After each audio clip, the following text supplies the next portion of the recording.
So, we are going to talk about the Chinese Massacre of 1871. If you watch the other video about Asian immigration experience, this is an event that does not seem to get a lot of coverage and a lot of chatter.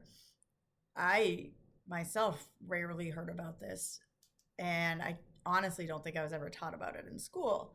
But it's important to talk about it. It happens during the Gilded Age. It comes along with all of this anti Asian immigration stuff. And it is a massive event that really shows how this racial superiority and this hierarchy and this social Darwinism are really playing out in the United States in the Gilded Age. So, the Chinese Massacre takes place in Los Angeles, California, in 1871. Now, at the time, the city of Los Angeles has about 6,000 people in it, and it is still the Wild West. And the West is closed, but it's still the Wild West, and there's only about 6 police officers in the entire town. So, as you'd see with most ghost or boom towns and small places that pop up during this time period and previous to this, there's a lot of vigilante justice. Lynchings are common, mob justice is common. And that will obviously be very important to what's happening with this story. So in 1870, the Chinese population in LA is about 3% of the total population. Now remember, most Asian immigrants are coming into San Francisco. LA is way down in Southern California. They're not that close together for traveling purposes. So we've got about 3% of the Asian population, or Chinese population, in LA. And more than half of these people live in an area called Negro Alley, which is also the Vice District of LA. And this is where you get all the saloons, the gambling dens, the brothels, the less desirable area of the city. So this is where Chinatown is. They are usually left alone. It's not quite as populous as San Francisco at the time, so they're usually left alone. But anti-Chinese sentiments has started really running high. We saw that with the Page Act, and then it's going to progress into the Chinese Exclusion Act. And so during this time period, some of the newspapers start to run anti-Chinese and anti-Asian editorials. The Los Angeles Star and the Los Angeles News, being the popular newspapers at the time, start publishing editorials that condemn Chinese immigration and start attacking Chinese as inferior. The same story you hear in the South with non-white people. And so by October of 1871, tensions are high in Chinatown, and there happens to be some rival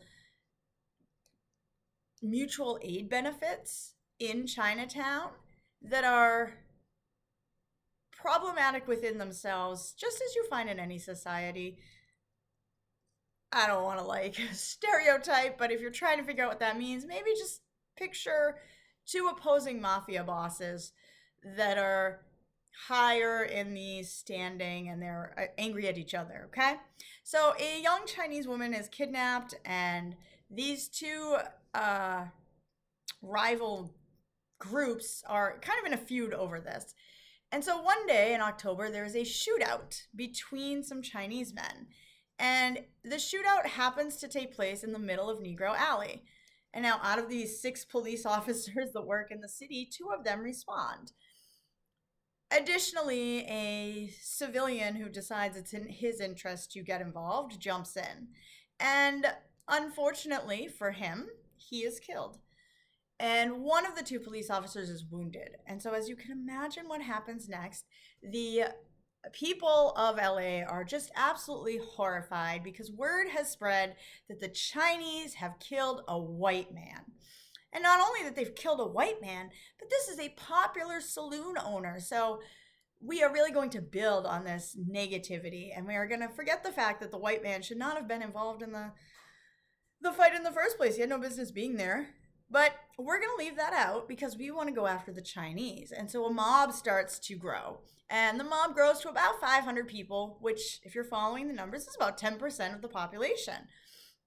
And the rioters march into Chinatown, and they force the Chinese men in the building out of hiding, and they drag them into a makeshift gallows down the street where they've created gallows in front of Tomlinson's Corral in Gollar's wagon shop.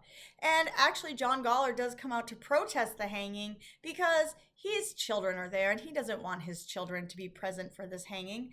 So he wants them to move it along down the street, not in front of his shop, not in front of his children. He doesn't care that they're hanging people. He just doesn't want his children to see it. Unfortunately for him, one of the rioters holds a gun up to his face and tells him to deal with it. And he does. And they hang 7 Chinese in front of the shop. And then they drag 3 more down to a second area where the train wagons are. And they hang 3 more of them from the high side of the freight wagon. That's about as much information as we have of the account. Then things start to vary, as they usually do. There's a lot of different stories about how the events played out, what happens next. So we don't really have official accounts because we don't have like an official timeline here of all the different events, depending on who was there and who saw what and who said what. What we do know is that the next morning, 18 Chinese men have been killed. 17 of them are laid out in the jail yard, and the 18th has already been buried. And so out of these 18, that's about 10% of the Chinese population of LA who have been killed. And of all of these men who have been killed, only one is thought to have participated in that original gunfight that set off this mob, that set off this riot, that murdered a bunch of innocent Chinese people. And so a grand jury takes this case and they return 25 indictments of murder of the Chinese, but only 10 men stand trial. Out of the mob of over 500, 10 men stand trial on these 25 murdering charges. 8 of the 10 are convicted on manslaughter charges. Hey, right? Except the charges are then overturned on a legal technicality, and the defendants are never retried. So nobody is officially held accountable for this. And you'll find this trend throughout history with these riots. You'll see it again when we get to Emmett Till, how conveniently inconvenient it is to hold people accountable, especially if it's white men committing crimes against non-white men tried by a jury of white men. Very rarely are they held accountable for what they've done wrong.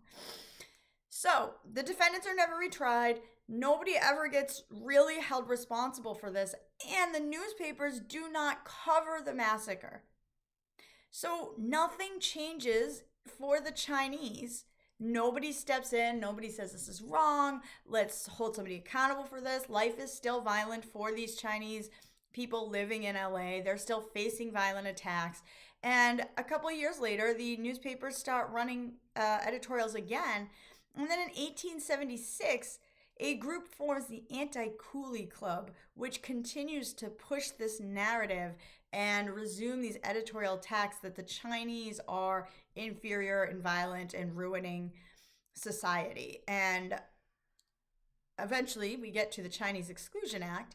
So again, this is a smaller part of history that nobody ever really talks about. When you consider immigration and racism and all of that stuff that really blooms during the Gilded Age, a lot of people tend to shift aside the Chinese, the anti-Chinese, the anti-Asian sentiment at the time.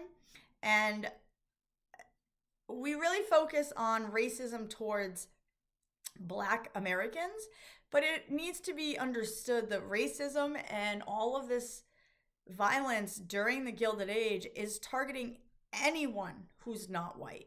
Anyone who's not in the top of that pyramid, anyone who doesn't fit those facial characteristics, who doesn't come from the place you're supposed to come from, is going to be a target of American racism, American violence, and this concept that white superiority is up here and everybody else is down here, and that's just how it is.